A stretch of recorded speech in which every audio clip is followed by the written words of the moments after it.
Hello, and welcome to the Gears of War Emergence fan project. This video is part of the character creation video set, with this video covering branch selection. So, when picking a class, there are multiple overarching branches to choose from. First, there is the Gears branch. These are your frontline classes best suited to combat, and were primarily used to deal with the Locust. The issue they suffer is they are only good at fighting, a lot of the time. You have your Medical Corps. These are your medical classes suited for keeping the fight going in and out of combat. Medics are always useful. You never know when you're gonna get shot. Engineer Corps. These classes are for keeping your equipment running, building defenses, and making sure you have a base to go back to. Vehicle Corps. These classes are for driving the vehicles that get the gears from A to B, and everywhere in between. Command and Control. These classes provide leadership to fellow gears, alongside strong benefits to being around them. However, being part of this branch can make you a target. Special Operations. These classes are the COG's elite. Most of the time these classes will be unavailable. See the note regarding this chosen branch. As a quick side note, I'm primarily going to be reading from the handbook in this video, so if you wish to close the video and just have a look through yourself, you're more than welcome. So, continuing on, we have branch benefits. So, being part of the Gears branch, you gain +1 hit dice. Being part of the Medical Corps branch, you gain +2 to Wisdom.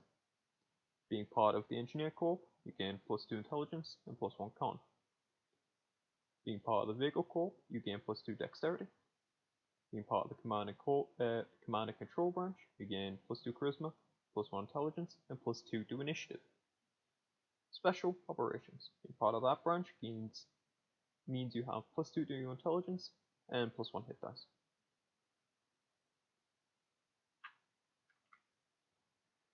All branches get a hit dice of D12.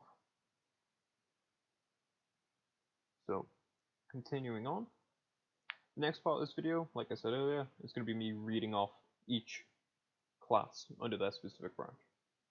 So, under the Gears branch, we have Soldier. These troops were equipped with basic COG equipment.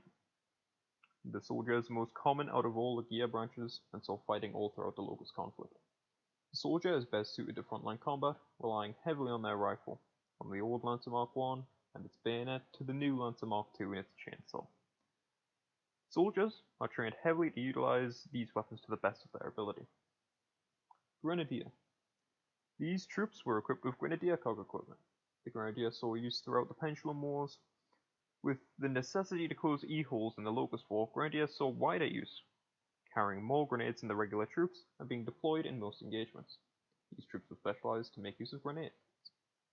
Heavy. These troops were equipped with basic COG equipment. The Heavy became a role out of necessity in the Locust War. During the Pendulum Wars, there were specialized teams to manage heavy weapons. These teams became less and less effective against the Locust. Another option was sought out because of this. Heavies are gears that are above average size and strength of regular gears, being able to provide the support of these heavy weapons while maintaining the mobility required to handle Locust incursions. These troops were trained with a variety of heavy weapons so they can utilize them in the field if encountered. Otherwise, heavies can opt to take a heavy weapon with them. Because of the bulk of these weapons, these guys use the same equipment as a soldier, but are trained to pick one up and use it effectively if encountered. Sniper. These troops were equipped with Scout COG equipment. Snipers were highly trained to use the long-shot sniper. Snipers have existed in the COG military previously to the Locust War. However, their role has changed. Instead of hunting high-value targets, providing overwatch and counter-sniper duties, the sniper has been tasked with assisting in more general operations. Most snipers are on call when required, as to maintain their combat effectiveness. However, this is not always the case. Snipers are issued lighter and more mobile armor so they can get into better positions and relocate from them after shooting. As regular COG armor is incredibly bulky and can potentially be difficult to maneuver in. Continuing on, we have the Medical Corps. Field Medic. These troops were equipped with basic COG equipment with optional medical pouches. Field medics became a stopgap during the Locust War due to the increasing supply issues regarding medical items. These issues led troops not being directly issued medical supplies as to avoid potential losses in the equipment. Field medics were trained and issued this equipment aimed at providing first aid as to stabilize the troops to be recovered instead of being treated on the spot. Field medics can function as regular troops, but with priority of giving first aid. Field surgeons. These troops were equipped with basic COG equipment, a reminder of how far the COG have fallen. These troops are among the few that have proper medical training, able to perform rudimentary surgery in the field, hence the name field surgeon. Due to these factors, these troops are still equipped with proper medical equipment, able to patch up gears in the field when relocation back to hospitals is not possible. Combat medic. These troops were equipped with medical COG equipment, like the latter field surgeon. These are an example of how far the COG have fallen. Well trained and equipped, these medics are one of the most valuable assets the COG military has. These troops are still mandated to wear the old pendulum war armor because of the increased protection it provides, as replacing a medic of this standard is nigh impossible in the current state of the COG. Continuing on, we have the Engineer Corps, with the first one being the Combat Engineer.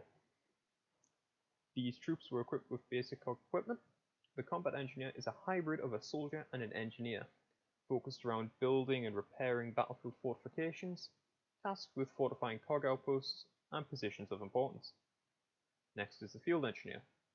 These troops were equipped with basic COG equipment. The Field Engineer works closely with the frontline troops and is tasked with building and maintaining civilian infrastructure, often sought out when advice is required regarding infrastructure. These were deployed mainly because the Locust, with their style of bursting out of the ground, would destroy pipelines. They would destroy electrical cabling and everything that's put underground, meaning these sort of engineers would have to be trained to fight and then were deployed in the field. Next is the Mechanical Engineer. These troops were equipped with basic COG equipment.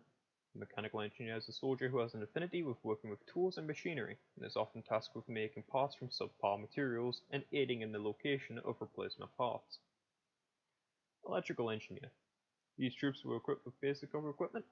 The Electrical Engineer is a soldier who has an affinity with working with electrical components and other electrical systems, from circuit boards to generic wiring. These troops are tasked with keeping the power flowing. And finally, the Mechanic. These troops were equipped with COG mechanic equipment. Due to the value of the remaining COG vehicle assets, the deployment of mechanics into the field became a necessity. With both Locusts and Stranded scavenging vehicles for parts, having a mechanic attempt to fix a vehicle in the field could potentially save an asset for another day. The mechanic is tasked with getting equipment operational again with just about whatever they can get their hands on.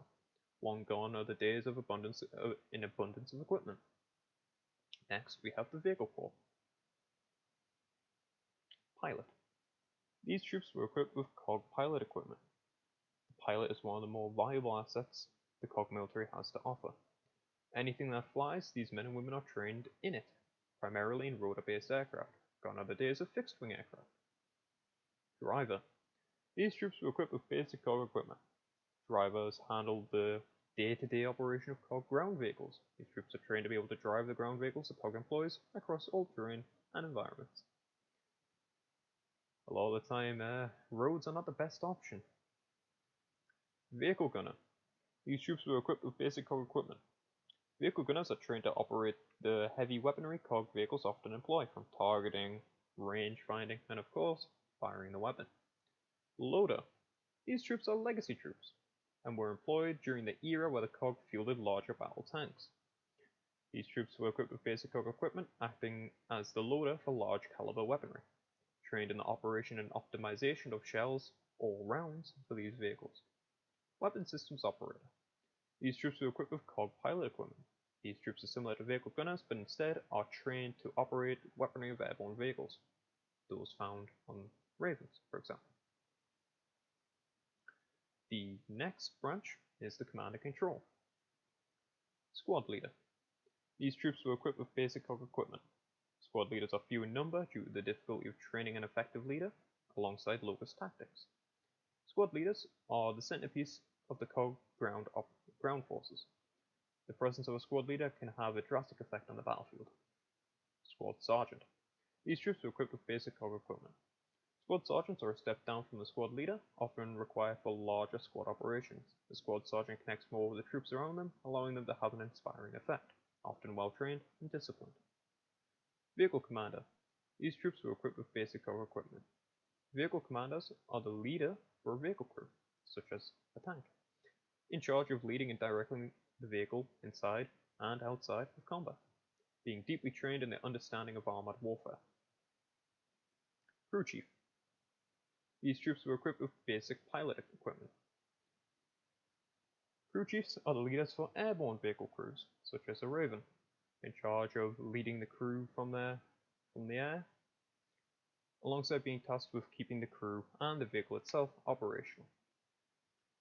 Combat Information Center Officer, CIC. These troops were equipped with basic COG equipment. CIC officers are the tactical officers in charge of directing and advising the COG combat forces in the field, often seeing the bigger picture of the battlefield, literally, from a bird's eye view from jackpots. Also tasked with relaying orders from higher-ups to squads in the field. Officer. These troops were equipped with basic COG equipment. Officers are a step up from the squad leader in the battlescape, often handling multiple squads across the battlefield. Being very few in number due to Locust tactics, these troops have an even greater effect when present on the battlefield. This concludes the majority of the branches in the classes. Next are special operation classes. Now there's a note here regarding these classes. When making a character within these classes, within this branch, first choose an archetype from another branch.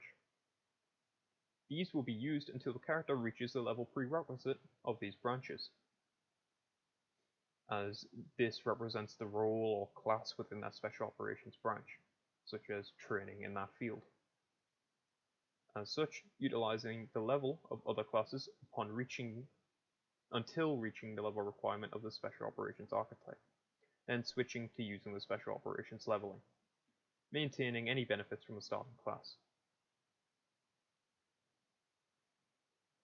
It's not always possible to jump across into one of these special operations classes, requiring some more roleplay ways to get there. For example, to be a Marine, you would need to be in that environment to be trained as a Marine. Same with the Onyx Guard. So, Marine. These troops were equipped with COG Marine equipment. The COG Marines are a specialist group being housed on the remnant of the COG Navy. Trained in boarding actions and naval warfare, the majority of these troops saw E-Day and survived it, acting as the Navy's own forces, being elite and few in number. Next is the Onyx Guard. These troops were equipped with Onyx Guard equipment. The Onyx Guard are the COG's elite, with the best equipment and training the COG has to offer. The first of the COG Special Forces operations. Fielded en masse as an elite infantry, filling multiple roles within their own rather than relying on regular gears. This caused some friction, irritation between the two groups. The Onyx Guard saw the toughest and bloodiest battles. 26 RTI Special Tactics Group. These troops were equipped with commando equipment, true to the name of Special Forces. The Royal Tyrant Infantry Sub-Branch. These troops are the best of the best. The commandos were set up by Hoffman during the Pendulum Wars, with the first operation being the raid on Assault Point to steal the Hammer of Dawn data.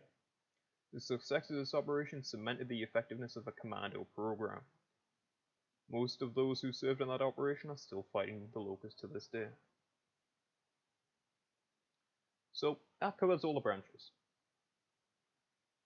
The next few things are just some things I thought I would tie into the branches section of the video, because it's very unlikely that these would change. So we have Legacy of the UIR.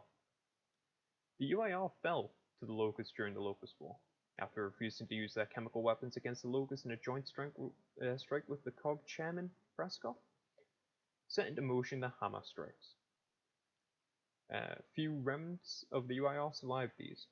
One of note was Grosnia, one of the few nations who refused to sign the armistice that ended the Pendulum Wars and continued guerrilla warfare against the Cog. Players who pick the legacy of the UIR backstory can select a UIR class. These are in addition to any other choice. This is a way to play a UIR class. They function similar to the other branches and other classes, except they get their specific equipment from the UIR. So, going on from that, we have the COG Open Arms program. This program was put into effect during the Locust War, allowing UIR prisoners of war to join the COG military, requiring those going through this process to swear the Oath of the Coalition. And below is the Oath of the Coalition. I shall remain vigilant and unyielding in my pursuit of the enemies of the Coalition. I will defend and maintain the order of life as it was proclaimed by the Allfathers of the Coalition in the Octus Canon. I will forsake the life I had before, so I may perform my duty as long as I am needed. Steadfast, I shall hold my place in the machine, and acknowledge my place in the Coalition. I am a gear. The Oath of the Coalition. This covers all the information I want to cover in this video. All this information can be found in the handbook, and the stats and game relevant information can be found under the leveling sheet on the Gears Discord. This concludes this video. Have a nice day. Goodbye.